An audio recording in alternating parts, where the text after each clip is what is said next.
तो फटाफट खबरों के बाद आज हम आपको दिखाते हैं मातृभूमि में खास पेशकश।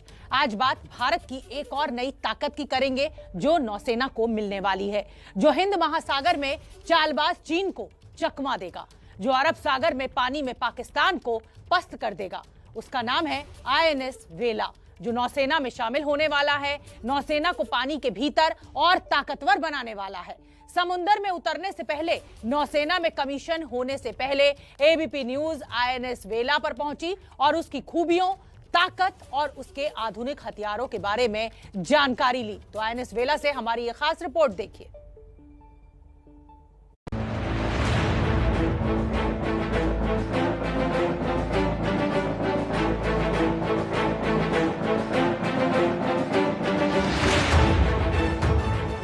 हिंद महासागर में चीन की चुनौतियां बढ़ती जा रही हैं। चीन को जवाब देने के लिए नौसेना की ताकत में इजाफा भारत की जरूरत है और उसी जरूरत को पूरा करती है सबमरीन,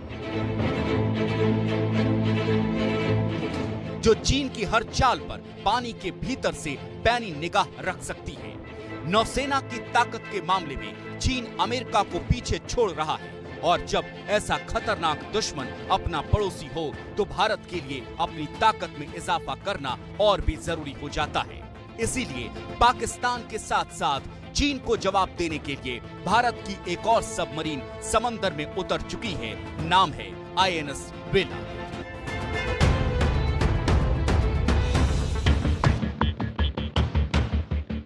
कुछ ही दिनों के भीतर भारत की नौसेना को 2 ताकतवर हथियार मिले हैं। 21 नवंबर को आईएनएस विशाखापट्टनम नेवी में कमीशन हुआ, तो अब आईएनएस वेला नौसेना को मिलने जा रहा है, जो महासागर की गहराइयों में भारत को ताकतवर बनाएगी। नेवी में शामिल होने से पहले कलावरी क्लास की चौथी पनडुब्बी आईएनएस वेला पर पहुंची एबीपी न्यूज की टीम। कलावरी क्लास की चौथी स्कॉर्पियन पनडुब्बी आईएनएस वेला भारतीय नौसेना में शामिल होने जा रही है। इसके शामिल होने के साथ ही भारत की ताकत न केवल समुद्र की सतह बल्कि समुद्र की गहराइयों में भी बढ़ जाएगी। आईएनएस वेला के आ जाने से हिंद महासागर में भारत की सुरक्षा व्यवस्था और ज्यादा अभेद्य बन जाएगी। पनडुब्बी कितनी आधुनिक है, कितनी ताकत से लैस है, ये भी बताएंगे, लेकिन इसके समंदर में उतरने से पहले देखिए ये कितनी विशाल है। आईएनएस वेला की लंबाई 221 फीट है, ऊंचाई 40 फीट, वजन 1565 टन, तो स्पीड 22 नॉटिकल यानी करीब 41 किलोमीटर प्रति घंटा।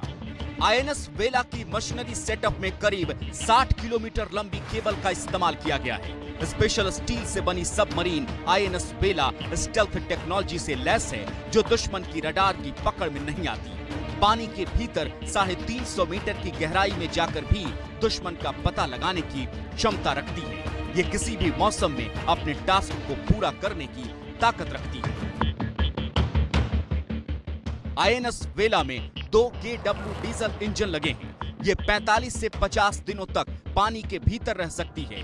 6500 नॉटिकल माइल्स यानी 12000 किलोमीटर का रास्ता तय कर सकती है। वेला एक स्वदेशी पनडुब्बी है जो मेक इन इंडिया के तहत तैयार की गई है। स्कॉर्पियन क्लास की 6 पनडुब्बियों में से भारत को 3 पनडुब्बी आईएनएस गलवारी, खांडेरी और करंज पहले ही मिल चुकी है और अब आईएनएस वेला नौसेना में शामिल होने वाली है। भारत सरकार ने साल 2005 में फ्रांसीसी कंपनी मेसर्स नेवल ग्रुप के साथ ट्रांसफर ऑफ टेक्नोलॉजी के तहत इसका करार किया था। आत्मनिर्भर भारत के अंडर ये इंडिया में बनी गई चौथी सबमरीन है और इसकी जो ट्रेनिंग है including the Indian training, Indian training team बनाई गई थी, जो कि हमारी इंडिया में पूरी ट्रेनिंग से लेके सबमरीन जुड़ने से लेके इसके पूरे सेंसर्स की ट्रायल सब कुछ इंडिया में हुआ है। आईएनएस वेला के ऊपर लगाए गए हथियारों की बात की जाए तो इन पर 6 टॉर्पीडो ट्यूब्स बनाई गई हैं, जिनसे टॉर्पीडो को फायर किया जाता है। टॉर्पीडो या मिसाइल कितनी संख्या में रखी जाएगी, ये इस बात पर निर्भर करता है कि वो कौन से मिशन पर जाने वाली है। सबमरीन का ये आगे का हिस्सा है और इसी हिस्से में तमाम जो टॉर्पीडोज होते हैं, मिसाइल होते हैं, उनको यहाँ पर लगाया जाता है। आपको बता दें कि ये जो आप हिस्सा देख रहे हैं, इसमें टॉर्पीडो यहाँ से फायर किया जाता है। साथ ही साथ इसमें अधिकतम 18 टॉर्पीडो या फिर एंटी शिप मिसाइल SM-39 ले जाया जा सकता है। आईएनएस बेला के भीतर ऐसे एडवांस वेपन लगे हैं जो युद्ध के हालात में दुश्मनों के छक्के छुड़ा सकता है। दुश्मन के खोजी हवाई जहाज हो या सबमरीन या वॉर वेसल्स हो, उन सबको इसकी जानकारी ठीक से नहीं मिल पाती है। ये सबमरीन माइंस भी बिछा सकती है। सबमरीन में लगे हथियार और sensor high technology combat management system से जुड़े हैं। इन्हीं सब खूबियों के चलते इस सबमरीन को साइलेंट किलर भी कहा जाता है।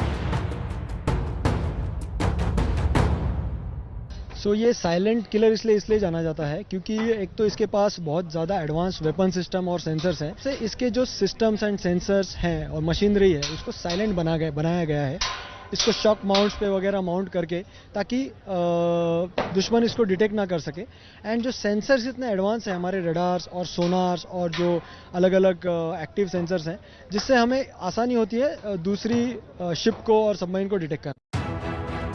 इस हाईटेक सबमरीन में नौसेना के दूसरे युद्धपोत से संचार की सारी सुविधाएं भी मौजूद हैं। ये पनडुब्बी हर तरह के वॉरफेयर, एंटी सबमरीन वॉरफेयर और इंटेलिजेंस को इकट्ठा करने जैसे कामों को बखूबी अंजाम दे सकती है। अब जानिए कि सबमरीन जितनी ताकतवर होती है, उनके भीतर जवानों की जिंदगी कितनी मुश्किल होती है।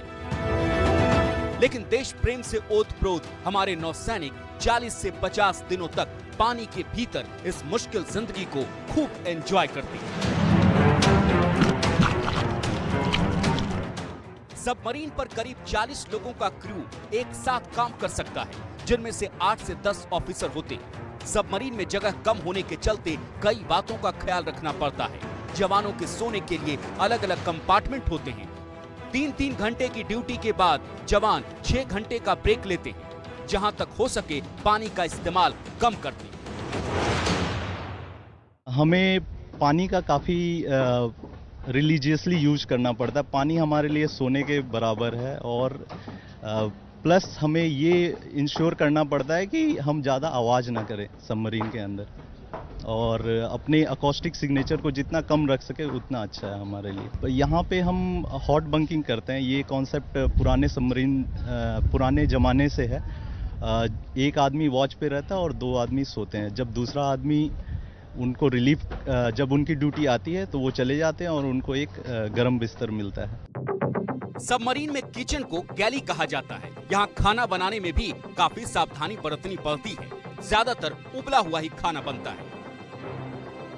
हम कुछ एक्स्ट्रा जो हाई प्रोटीन डाइट होता है वो हम ले जाते हैं अपने साथ। हम अपना पानी खुद बनाते हैं समुद्र के पानी से और नहाने का है 3-4 दिन में हम नहा लेते हैं। लेकिन इतनी दुश्वारियों के बावजूद जब दुश्मन पर वार करने की नौबत आ जाए तो ये नौसैनिक हर पल तैनात रहते हैं। सबमरीन पर हर डिपार्टमेंट की जिम्मेदारी कुछ खास लोगों पर होती है। जैसे अगर टॉर्पीडो को फायर करना हो तो उसके लिए खास तौर पर एक नौसैनिक तैयार होता है। टॉर्पीडो फायर करने से पहले उसके कम्युनिकेशन के लिए एक खास नौसैनिक तैनात रहता है, तो कॉम्बैट के लिए एक अलग टीम होती है। तो फिलहाल मातृभूमि में रुकेंगे एक बहुत छोटे से ब्रेक के लिए और आगे बढ़ने से पहले आपको याद दिला दें कि यूपी चुनाव पर शाम 6 बजे आज भदोही से जरूर देखिए चुनाव यात्रा और शाम 7:30 बजे टिकैत से तीखे सवाल जरूर आप देखिए।